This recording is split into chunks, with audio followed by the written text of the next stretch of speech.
The White House will notify Congress Monday that it intends to sell $20 billion worth of weapons to Saudi Arabia. The announcement will coincide with President Bush's arrival in the kingdom, the next to last stop on his current Middle East trip. Some lawmakers say the transfer of technology could threaten Israeli security, but the administration argues the sale is key to U.S. strategy and bolsters the defenses of Arab allies. The announcement kicks off a 30-day review period during which lawmakers could move to block the sale.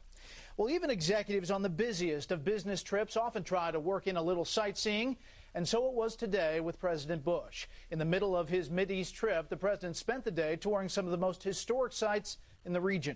Correspondent James Rosen has that story.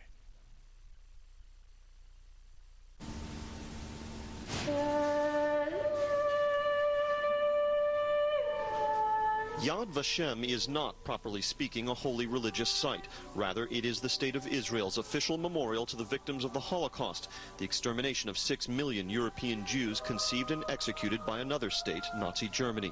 But when President Bush laid a wreath at Yad Vashem's Hall of Remembrance and then rekindled its eternal flame, he was visibly moved, and he found, like many visitors, that the place evokes a strong sense of spirituality.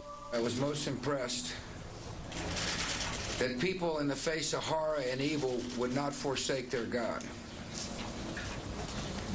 That in the face of unspeakable crimes against humanity, brave souls, young and old, stood strong for what they believe. Next came a helicopter ride over the Jordan River Valley en route to the Sea of Galilee and the ancient city of Capernaum. There the president, led by 2 Franciscan friars, edged toward the sea to observe the site where Christians believe Jesus walked on water. With authority he commands even the unclean spirits, and they obey him. It was in Capernaum where Mr. Bush toured the ruins of a 5th century synagogue and the area where Christ, according to the Gospels, chose many of his apostles, those fishers of men. At the Church of the Beatitudes, built on the site where the faithful believe Christ delivered the Sermon on the Mount, the leader of the free world clasped hands with elderly nuns and laughed nervously because he said this was not an everyday occurrence. A reporter then asked how it felt to walk in Jesus' footsteps.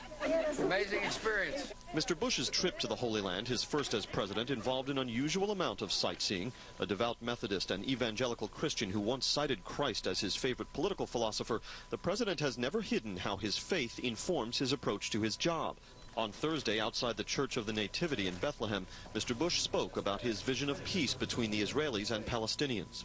That's the vision, greatly inspired by my belief that there is an Almighty, and a gift of that Almighty to each man, woman, and child on the face of the earth is freedom. And I felt it strongly here today. An aide to the president later said that at the Sea of Galilee, Mr. Bush thought of Jesus calming the seas and about how prayer helps him calm the rough seas of his life. Traveling with the president, James Rosen, Fox News. The U.S. Navy